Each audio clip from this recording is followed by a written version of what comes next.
Welcome back to another story on Infidelity Tales Lab. Before we begin, tell us, where in the world are you watching from? Now, let's dive into today's story. Chapter 1, The Good Life. Max Robertson stood on his front porch, coffee mug in hand, watching the sunrise paint the Colorado mountains gold. At 34, he had everything a man could want. A successful construction business he'd built from nothing, a beautiful home in Pine Ridge, and a family he'd die for. His calloused hands told the story of a man who'd earned every dollar through honest work. "Dad, you coming to my game tonight?" Austin Robertson bounded down the stairs, his 13-year-old energy filling the kitchen. The boy had Max's determined jaw and dark eyes that missed nothing. "Wouldn't miss it, champ. Mom coming too." Austin's expression dimmed slightly. "She said maybe. Depends on her meeting." Max frowned. Carla had been having a lot of meetings lately with the Pine Ridge Community Foundation. As a former nurse who'd given up her career after Austin was born, she claimed she wanted to do something meaningful. But Max noticed she'd been distant cold. The woman who once couldn't keep her hands off him now flinched when he touched her. "Your mom's going through something right now," Max said, ruffling Austin's hair. "But I'll be there, front row." After Austin left for school, Max found Carla in their bedroom, applying makeup with unusual care for a Tuesday morning. She was still beautiful at 32, blonde hair that caught the light, green eyes that had once looked at him like he hung the moon. Now those eyes held something else. Guilt? Fear? Another foundation meeting? Max asked. "Yes. We're discussing the new youth center proposal." She didn't meet his eyes. "I might be late tonight. Austin has a game." "I know. I'll try to make it." Max studied his wife's reflection in the mirror. Something was wrong, had been wrong for months. But every time he tried to talk about it, she'd deflect or pick a fight about his work hours, his muddy boots, anything but what was really eating at their marriage. His phone buzzed. Jerry Jennings, his foreman, needed him at the Hillcrest subdivision. Max kissed Carla's cheek. She stiffened and headed to work, pushing down the growing unease in his gut. Chapter 2. Fractures. The Pine Ridge Sheriff's Department sat like a fortress in the town center, all glass and steel, a monument to law and order that Sheriff Glenn Delgado had built his reputation on. At 41, Glenn was everything Max wasn't. Smooth-talking, politically connected, and possessed of an easy charm that had won him 3 elections. His dark hair was always perfectly styled, his uniform pressed to military precision. Glenn's office walls displayed commendations, photos with politicians, and newspaper clippings praising his innovative community policing. What they didn't show was the man's true nature, calculating, ruthless, and hungry for more than a small-town sheriff's salary could provide. "The Robertson problem needs to be handled soon," Glenn said into his secure phone. "The election's next year, and I can't have any complications." Max Robertson was indeed a problem. His construction company employed half the town, making him influential. Worse, Max was genuinely respected, the kind of man people looked up to who'd built something lasting through hard work and integrity. Everything Glenn pretended to be. But Max's greatest sin wasn't his success. It was owning Carla Robertson. Glenn had wanted Carla since high school, when she'd chosen the rough-around-the-edges construction worker over the popular athlete. 20 years later, he finally had her, desperate, guilty, and completely under his control. The affair had started 6 months ago when Carla volunteered for the Sheriff's Department charity drive. Glenn had been patient, sympathetic, everything her husband was in her mind. "He doesn't understand you," Glenn had whispered during their first kiss. "You're wasted on a man like that." Now Carla sat across from his desk, nervously twisting her wedding ring. The woman who'd once been confident and strong had become jumpy, dependent on Glenn's approval. "I can't keep lying to Austin," she said. "He's starting to ask questions. Soon you won't have to." Glenn's smile was predatory. "I've been working on something. A permanent solution." "What do you mean?" Glenn stood and moved around his desk, placing his hands on her shoulders. "Trust me, baby. After this weekend, we'll be free to be together. You, me, and Austin. One big, happy family." Carla wanted to ask more, but Glenn's hands were already moving, and her guilt and shame made her pliable. She convinced herself that Max was neglecting her, that he cared more about his business than his family. It was easier than admitting she'd thrown away 15 years of marriage for a fantasy. That evening, Max sat alone in the bleachers at Austin's baseball game. His son pitched brilliantly, but kept glancing at the empty spot where his mother should have been sitting. Max's jaw clenched as he spotted Carla's car in the parking lot of Giuseppe's, Pine Ridge's fanciest restaurant. Through the window, he could see her laughing with Glenn Delgado. The pieces were falling into place, forming a picture Max didn't want to see. Chapter 3. The Setup. Hunting trip this weekend? Glenn suggested casually when he stopped by Robertson Construction on Friday afternoon. I know you've been working hard. Might be good to get away. Max looked up from the blueprints spread across his desk. He'd been avoiding Glenn since spotting him with Carla, but the man's presence in his office felt like a violation. Thanks, but I'll pass. Austin's got a tournament. Come on, Max. When's the last time you did something for yourself? Carla mentioned you've been stressed. Glenn's smile was perfectly calibrated, friendly, concerned, just a neighbor looking out for a neighbor. The mention of Carla discussing him with Glenn made Max's blood simmer. She did she? Look, I know we've never been close, but I respect what you've built here. This town needs men like you. Glenn leaned forward conspiratorially. Between you and me, I could use your advice on some things. Away from prying years. Against his better judgment, Max found himself agreeing. Maybe it was curiosity about what Glenn really wanted, or maybe some part of him needed to know how deep his wife's betrayal went. Saturday morning arrived gray and cold, with snow threatening in the high country. Max loaded his rifle and gear into his truck, telling himself this was just a hunting trip. Austin hugged him goodbye. Bring back a big buck, Dad. I'll do my best, champ. Take care of your mom while I'm gone. The hunting cabin sat 15 miles into the national forest, accessible only by a rutted dirt road. It belonged to Glenn's family, inherited from his grandfather along with 40 acres of prime wilderness. Max arrived first, noting the cabin's isolation. The nearest neighbor was miles away. Glenn arrived an hour later with a cooler of beer and an expensive rifle he'd probably never used. They spent the afternoon tracking elk, finding plenty of sign, but no clear shots. Glenn was surprisingly knowledgeable about the terrain, pointing out game trails and water sources. Been coming here since I was a kid, Glenn explained. My grandfather taught me every ridge and valley. A man could disappear up here and never be found. Something in his tone made Max's instincts prickle. He'd learned to read dangerous men during his years in construction, dealing with everyone from desperate subcontractors to organized crime muscle, trying to muscle into jobs. Glenn had that same predatory patience. As evening fell, they made camp near a small clearing. Glenn built up the fire while Max prepared dinner from the supplies they'd brought. The conversation turned to family, as it always did among men sharing a bottle. You're lucky, Max's good wife, great kid. Not everyone gets that. Glenn's voice carried an odd note. Of course, sometimes what we think we have isn't real. What's that supposed to mean? Nothing. Just people change. What they want changes.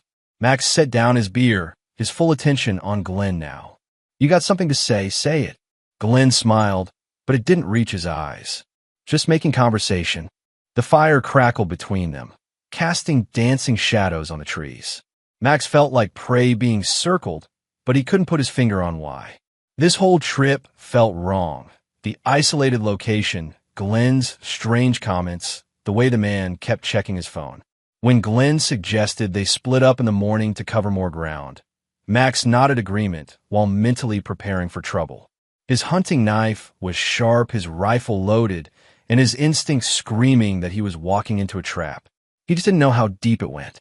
That night, as Glenn pretended to sleep across the dying fire, he smiled in the darkness. Everything was falling into place. By tomorrow evening, Max Robertson would be a tragic hunting accident, Carla would be a grieving widow in need of comfort, and Glenn would step in as protector and provider. The plan was perfect. What would go wrong? Chapter 4. Betrayal in the Blood. The morning mist clung to the forest floor like smoke as Max and Glenn separated, each taking a different ridge to hunt. Max's unease had crystallized into something harder during the night, a certainty that he was in danger. 20 years of construction work had taught him to trust his gut, and right now it was screaming warnings. He'd found Glenn awake at 3 a.m., standing at the tree line, talking quietly into his phone. When confronted, Glenn claimed it was dispatch checking on him, but Max had heard enough to know it was a woman's voice. A familiar woman's voice. Now, moving silently through the pines, Max kept his rifle ready and his senses sharp. The morning hunt was a pretense. Both men knew it. This was about something else entirely. The shot came from his left, a .308 round that took him high in the shoulder and spun him to the ground. Max's rifle flew from his hands as he crashed into the undergrowth, his vision exploding in red. Through the pain and shock, he heard Glenn's boots approaching through the forest. One shot, clean through, Glenn was saying into his phone. He's animal feed. Max forced himself to remain still, fighting the urge to groan as he heard Carla's voice on the other end of the call. His wife. His goddamn wife. Is he gone? Carla asked, her voice carrying clearly in the morning air. Let's go get his kid, Glenn replied. Make sure the hunting accident report is perfect. The words hit Max harder than the bullet. Austin. They were going after Austin. Glenn's boots crunched closer. Max could hear him moving through the brush, probably checking to make sure he was dead. Through half-closed eyes, Max saw Glenn standing over him, rifle still in hand, phone pressed to his ear. Yeah, baby, it's done. Tragic hunting accident. Poor bastard must have slipped on the wet rocks. Gun went off. I'll find the body in a few hours. Call it an all broken up about losing a friend. Glenn kicked Max's ribs, testing for a reaction. Max bit down on his tongue to keep from crying out, tasting blood. Satisfied, Glenn walked back toward the cabin, already planning his next moves. Max waited until the footsteps faded before assessing his situation. The bullet had gone through his shoulder, missing the artery but tearing muscle and sinew. He was losing blood, but it wasn't immediately fatal. The cold would get him first if he didn't move. Using his good arm, he crawled to where his rifle had fallen. The scope was cracked, but the weapon was functional. In his vest pocket, his phone showed no signal. They were too deep in the wilderness. Glenn thought he was dead.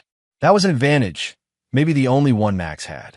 As he began the agonizing process of extracting the bullet fragments with his hunting knife, Max's mind was already working. Glenn wasn't just cheating with his wife. This was bigger. A sheriff doesn't murder a respected businessman without a compelling reason. There was money involved, had to be, and Austin was in danger. The pain as he worked on his wound was nothing compared to the rage building in his chest. Carla had betrayed him, but worse, she'd put their son at risk. Whatever Glenn was planning, Austin was part of it now. Max forced himself to think strategically. Glenn would wait a few hours before discovering the body, giving himself an alibi. He'd probably head back to town first, make some calls, be seen in public. That gave Max time, but not much. He needed to get back to Pine Ridge, but not as Max Robertson. Dead men couldn't protect their sons. Using strips torn from his shirt, Max bound his shoulder as tightly as he could. The bleeding slowed, but didn't stop. He'd need medical attention soon, but first he needed to disappear. The old mining roads crisscrossed these mountains, some dating back to the gold rush. Max knew them from his hunting expeditions with his father years ago. There was a way down the backside of the mountain that would avoid the main road, but it was treacherous and would take hours. As he began his descent, using deadfall and shadow for cover, Max's mind was already turning toward revenge. Glenn Delgado had made a fatal error. He'd left Max Robertson alive. And now that Max knew what his wife and the sheriff were capable of, he was going to show them what real danger looked like. But first, he had to save his son. Chapter 5, Rising from the Dead. Dr. Richard Norris had been running the free clinic on the outskirts of Pine Ridge for 15 years, treating everyone from undocumented workers to folks who'd fallen through the cracks of the healthcare system. He asked few questions and kept even fewer records, which was why Max had dragged himself to the clinic's back door at 2 a.m., blood-soaked and barely conscious. Jesus Christ, Max. Rick pulled him inside, immediately assessing the damage. What the hell happened? Hunting accident. Max gasped, then grabbed Rick's arm. But I need you to listen carefully. Officially, I'm dead. You never saw me. Rick had known Max since high school. They played football together, dated sisters, been best men at each other's weddings. One look at his friend's face told him this wasn't a simple hunting mishap. "How bad is it?" Rick asked as he cut away Max's blood-soaked shirt. "Bad enough that they think they killed me. I need to keep it that way." Rick worked in silence, cleaning and stitching the wound. The bullet had passed through cleanly, but Max had lost a lot of blood and would need time to recover. More importantly, he needed to stay hidden.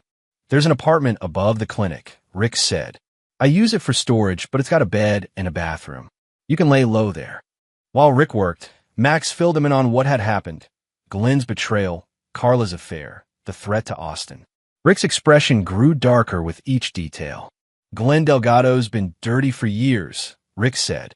"Nothing I could prove, but I've treated too many people who crossed him and ended up with mysterious injuries. The man's got a network." "What kind of network?" "Drugs, mostly. Pills coming in from Mexico, being distributed through legitimate businesses. The kind of operation that would make a sheriff rich if he was looking the other way instead of stopping it."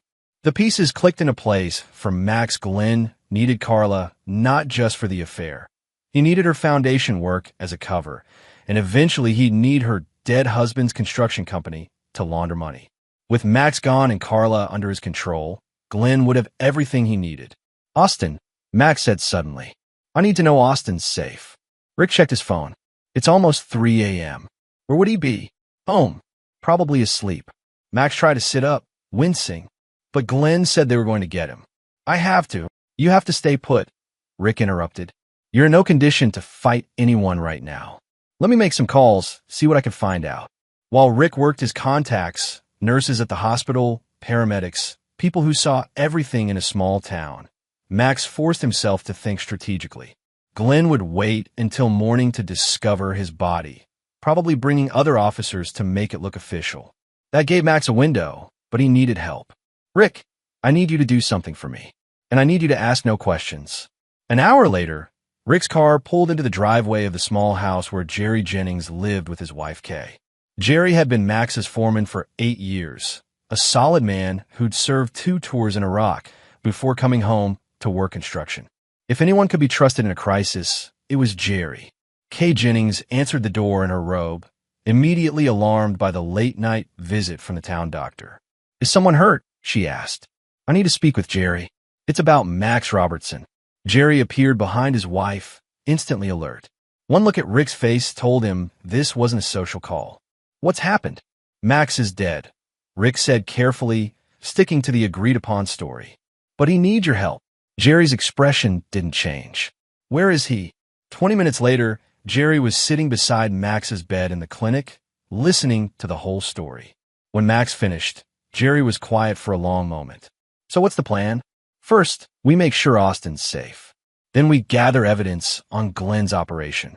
Then we take the bastard down." "And your wife?" Max's expression hardened. "She made her choice." Jerry nodded slowly. "What do you need?" "Surveillance on my house," quietly. "Find out what Glenn's doing, who he's working with. And give me information on the foundation, bank records, meeting minutes, anything that shows how the money's flowing." "I can do that." "But Max..." Jerry paused. "If Glenn's as connected as Rick says, going after him legally might not work.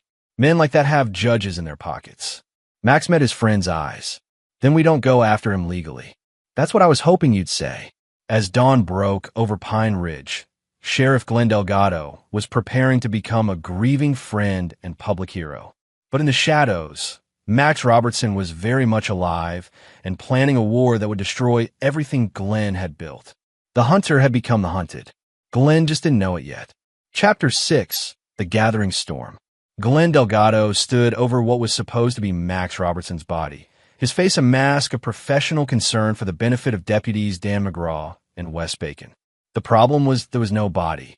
"Search the area again," Glenn ordered, his voice tight with barely controlled panic. He couldn't have gotten far with that kind of wound. The blood trail was obvious.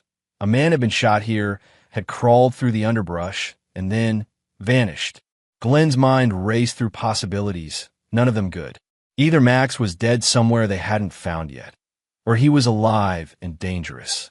Back in town, Carla Robertson paced her kitchen, coffee growing cold in her hands. Glenn should have called by now. The plan was simple. Hunting accident, tragic discovery, grieving widow.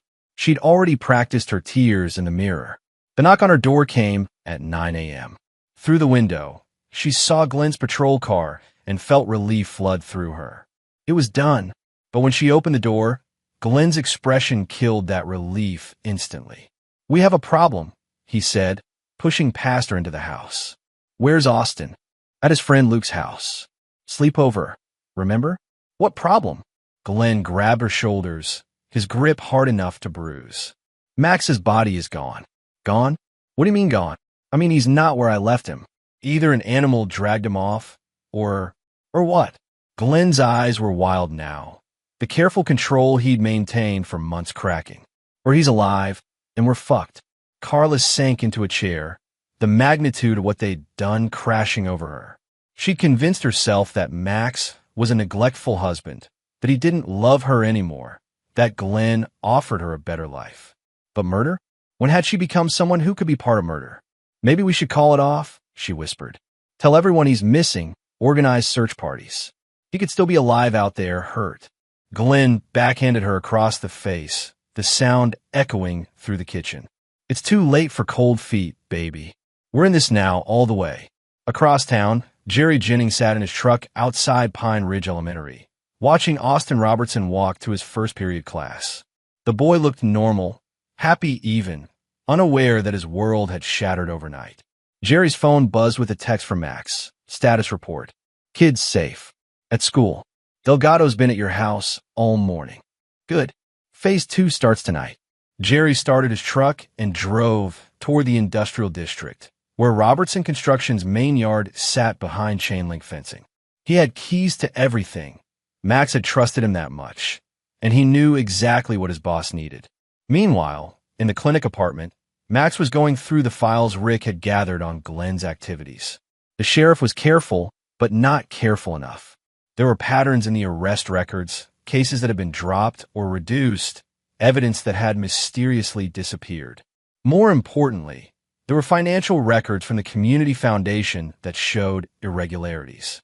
The foundation was receiving large donations from shell companies, then making grants to local businesses that existed only on paper. The money was being washed clean through Carla's volunteer work, then disappeared into Glenn's network. It was elegant and nearly invisible, except Max now knew what to look for. "How long has this been going on?" Max asked Rick, who was changing his bandages. "At least 2 years, maybe longer. Glenn's been building towards something big." Rick paused in his work. "Max, what if this isn't just about the affair? What if he needed you dead for business reasons?" The thought had already occurred to Max. His construction company was the perfect vehicle for laundering drug money. Lots of cash transactions, subcontractors who worked off the books, projects that could be inflated or entirely fictional. With Max dead and Carla inheriting the business, Glenn would have access to everything. That evening, as Pine Ridge settled into its normal routine, 3 vehicles converged on different locations. Jerry's truck pulled into the Robertson construction yard, where he began loading specific equipment into an unmarked van. Rick's car stopped at a storage unit on the outskirts of town, retrieving items that would never appear on any inventory. And Max himself, wearing dark clothes and moving like a ghost despite his wounded shoulder, approached his own house from the back. Through the kitchen window, he could see Carla and Glenn sitting at his dining room table, spreading papers across the surface. Financial documents, insurance policies, legal papers. They were dividing up his life like vultures picking over a carcass. Max's phone vibrated with a text from Jerry. Package delivered. The war was about to begin, and Glenn Delgado was about to learn that killing Max Robertson had been the worst mistake of his life. Because dead men have nothing left to lose, and Max Robertson was very good at finishing what others started. Chapter 7. The Hunter's Gambit. Glenn Delgado's phone rang at 3:17 a.m., jarring him from restless sleep in Carla's bed. The caller ID showed Deputy Dan McGraw, and Glenn's blood chilled. Middle of the night, calls never brought good news. "Sheriff, we got a situation at the evidence locker. Someone broke in." Glenn was out of bed and pulling on his clothes before McGraw finished talking. What was taken? That's the weird part, sir. Far as we can tell, nothing was taken. But someone was definitely in there. Professional job. They knew exactly how to bypass the security system. Carla stirred beside him, her face pale in the darkness. What's wrong? Stay here. Lock the doors. Don't let anyone in except me. Glenn's hand moved instinctively to his service weapon. I mean anyone. The Pine Ridge Sheriff's Department evidence locker was a fortress of steel and concrete, protected by cameras, motion sensors, and electronic locks. But when Glenn arrived, he found the system had been bypassed with surgical precision. Whoever had done this knew exactly what they were doing. Security footage? Glenn asked. Gone. Wiped clean. But sir, McGraw hesitated. There's something else. We found this on your desk. He handed Glenn a manila envelope with no markings. Inside was a single photograph, Glenn's grandfather's hunting cabin, taken from a distance. Written on the back in block letters. You missed. Glenn's hands shook as he stared at the image. Max Robertson was alive, and he was sending a message. Put out an APB, Glenn said. Max Robertson is wanted for questioning in connection with breaking and entering. Sir, I thought Max was missing, presumed dead from that hunting accident. Glenn caught himself before he said something that would raise more questions. New evidence suggests he may have staged his own disappearance. Consider him armed and extremely dangerous. While Glenn scrambled to contain the situation, Max was 3 blocks away in the basement of Paulette Kramer's house. Paulette was Rick's sister, a widow who'd raised 4 sons and didn't scare easily. She'd agreed to help after Rick explained the situation, and her basement had become Max's command center. Jerry arrived with coffee and intelligence. Glenn's got every deputy looking for you now. Claims you broke into the evidence locker. Good. Scared men make mistakes. Max spread photos across the table. Surveillance shots Jerry had taken of Glenn's meetings with known criminals. License plates of vehicles seen at the sheriff's house. Financial records showing unexplained deposits. What about the package I asked for? Jerry smiled grimly and produced a small electronic device. GPS tracker, military grade. Once we plant this on his car, we'll know everywhere he goes. And the other thing? Harder to get, but yeah. Wes Bacon's got a gambling problem. Owes the wrong people a lot of money. He might flip if we approach him right. Max studied the board he'd created, tracking Glenn's network of corruption. The sheriff was smart and careful, but he was also human. He had weaknesses, pressure points that could be exploited. There's something else, Jerry continued. Kay's been watching your house like you asked. Carla's been making calls, lots of them. We think she's trying to contact someone. The answer came 2 hours later when Austin Robertson didn't show up for school.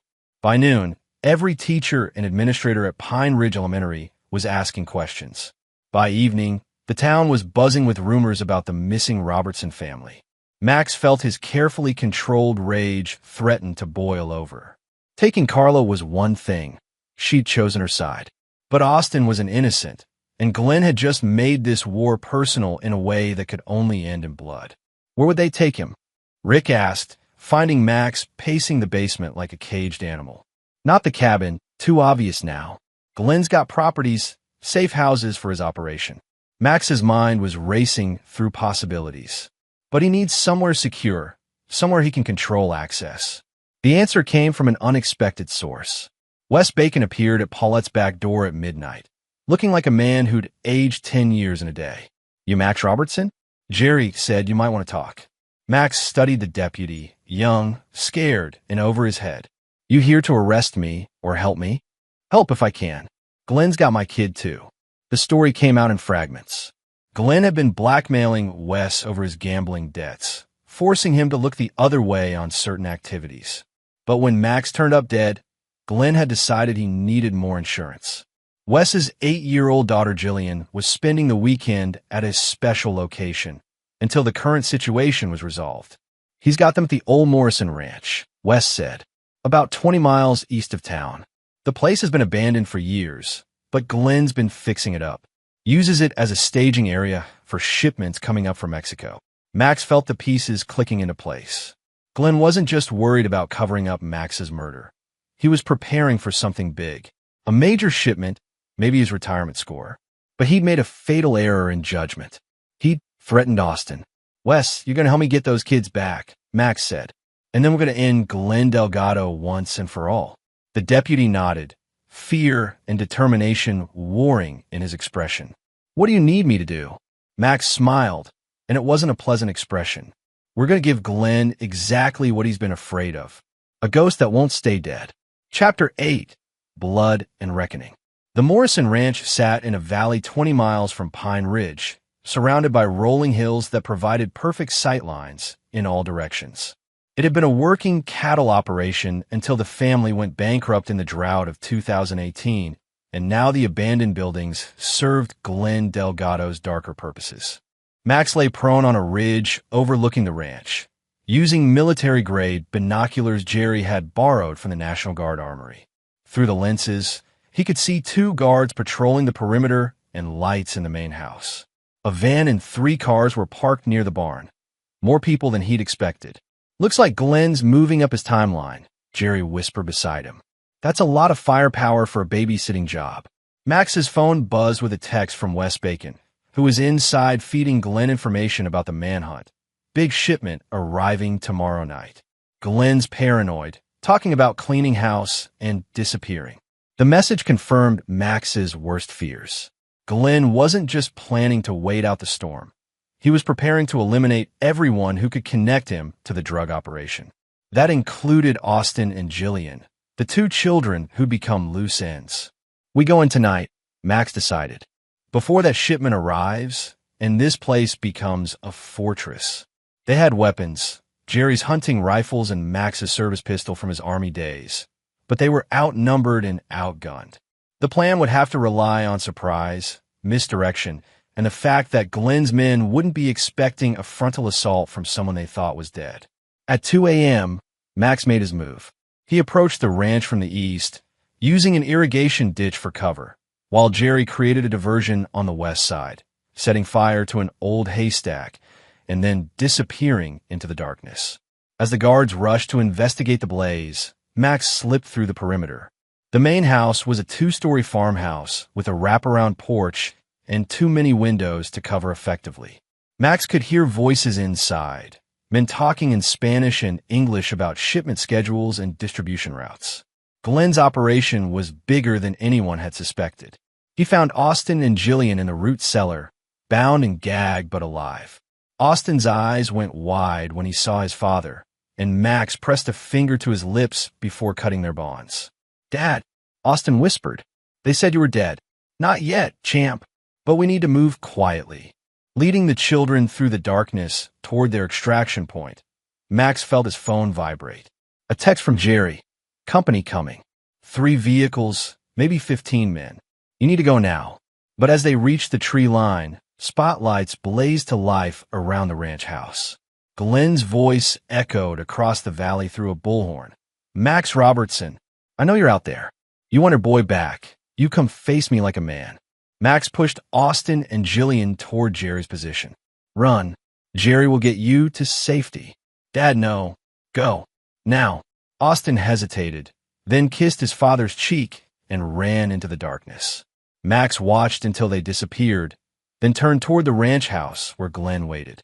This had always been about more than adultery or money.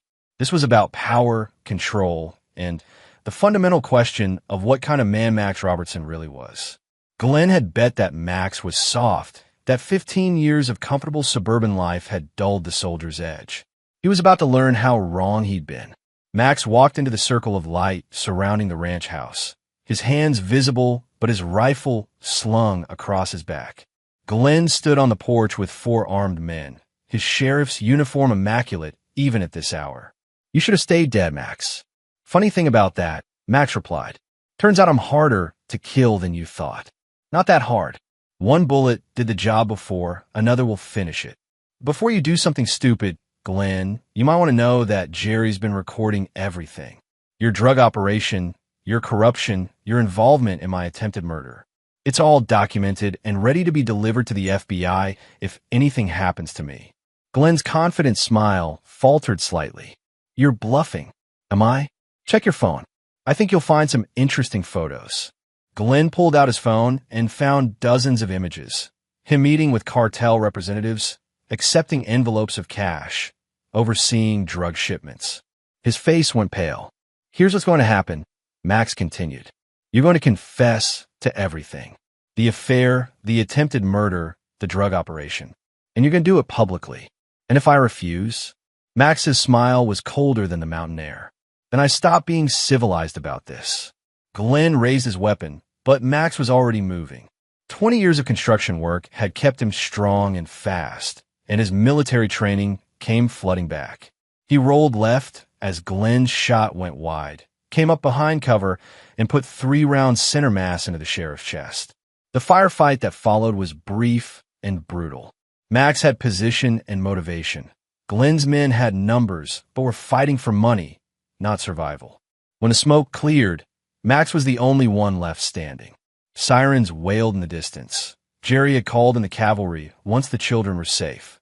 As FBI agents and state police swarmed the ranch, they found evidence of a drug operation that had been funneling millions of dollars through Pine Ridge for years. Glenn Delgado died as he had lived, corrupt, violent, and ultimately defeated by a better man. Chapter 9, Dawn of Justice.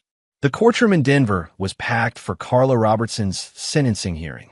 3 months had passed since the shootout at the Morrison Ranch. 3 months of investigations, trials, and revelations that had rocked Pine Ridge to its foundation. Max sat in the front row, his arm still in a sling from his gunshot wound, but his posture straight and proud. Beside him sat Austin, now 14 and somehow older than his years. They'd both been through hell, but they'd survived it together. Carla stood before the judge in an orange jumpsuit, her once perfect appearance haggard and broken. The woman who betrayed her family for the promise of easy money and excitement looked like what she was, a criminal facing the consequences of her choices. Mrs. Robertson, Judge Harold Willis said, his voice carrying the weight of decades on the bench. You've pleaded guilty to conspiracy to commit murder, money laundering, and endangering the welfare of a child. Before I pronounce sentence, do you have anything to say? Carla turned to look at Max and Austin, tears streaming down her face. I'm sorry, she whispered. I'm so sorry. Max felt no satisfaction in her tears, no sense of victory. She'd been his wife, the mother of his child, and her betrayal had cut deeper than any bullet. But she'd also put Austin in danger, and for that, Max felt nothing but cold justice. I sentence you to 15 years in federal prison, the judge announced. You will serve a minimum of 10 years before being eligible for parole. As the bailiffs led Carla away, she looked back one final time. Max met her eyes without flinching, then put his arm around Austin and walked out of the courtroom. They had a life to rebuild. The revelation of Glenn Delgado's corruption had sent shockwaves through Pine Ridge and beyond. A dozen deputies and city officials had been arrested, including Mayor Gilbert Moore, who'd been taking kickbacks to ignore the drug trafficking. The FBI's investigation had uncovered a network that stretched from Mexico to Canada, with Pine Ridge serving as a crucial hub. Max's construction company had emerged from the scandal stronger than ever. With Glenn's drug operation shut down and his legitimate businesses seized as evidence, there was suddenly a lot of work available for honest contractors. Max hired responsibly, paid fair wages, and built his reputation on integrity rather than corruption. You thinking about her? Austin asked as they drove home through the Colorado mountains. Your mother? Max considered the question. Sometimes. Mostly I think about how lucky we are to have made it through. Do you hate her? Max was quiet for a long moment. No, son. I don't hate her. What she did was wrong, and she's paying the price for it. But hate would just eat me up inside, and I've got better things to do with my life. Like what? Max smiled, the first genuinely happy expression Austin had seen from his father in months. Like raising my son. Like building things that last. Like being the kind of man your grandfather would be proud of. They drove through Pine Ridge as the sun set behind the mountains, painting the sky in shades of gold and crimson. The town was healing slowly but surely. A new sheriff had been elected, an honest woman named Susan Garner who'd spent 20 years with the state police and had no tolerance for corruption. Rick Norris had been appointed to the city council, bringing his medical expertise and moral authority to local government. Jerry Jennings had been promoted to head of Robertson Construction's new security division, a role that suited his military background perfectly. Wes Bacon had cooperated fully with the FBI investigation and received a suspended sentence in exchange for his testimony. He'd moved his family to Colorado Springs and found work as a private investigator, determined to use his experience to help people rather than hurt them. As for Max himself, he discovered something important during those dark weeks of betrayal and survival. He was stronger than he'd ever known. The comfortable suburban life he'd built hadn't made him soft. It had given him something worth fighting for. "Dad," Austin said as they pulled into their driveway. "I'm proud of you." Max felt his throat tighten with emotion. "I'm proud of you too, champ. We're going to be okay." "Yeah, we are." They walked into their house together, father and son, survivors of a war that had tested everything they believed about family, loyalty, and justice. The future stretched ahead of them, uncertain but full of possibility. Behind them, the mountains stood eternal and unchanging, witnesses to the rise and fall of men's ambitions. In their shadows, Pine Ridge slept peacefully for the first time in years, protected by honest lawmen and built on the work of honest hands. Max Robertson had learned that some betrayals cut so deep they change you forever. But he'd also learned that a man's true strength isn't measured by what he can survive, but by what he can build after survival is no longer enough. The war was over. The healing could begin. And in the morning, there would be work to do. And there you have it. Another story comes to an end. What did you think? I'd love to hear your thoughts in the comments below. If you enjoy this story, consider joining our community by subscribing. It means the world to us. For more stories like this one, check out the recommended videos on screen. And I'll see you there.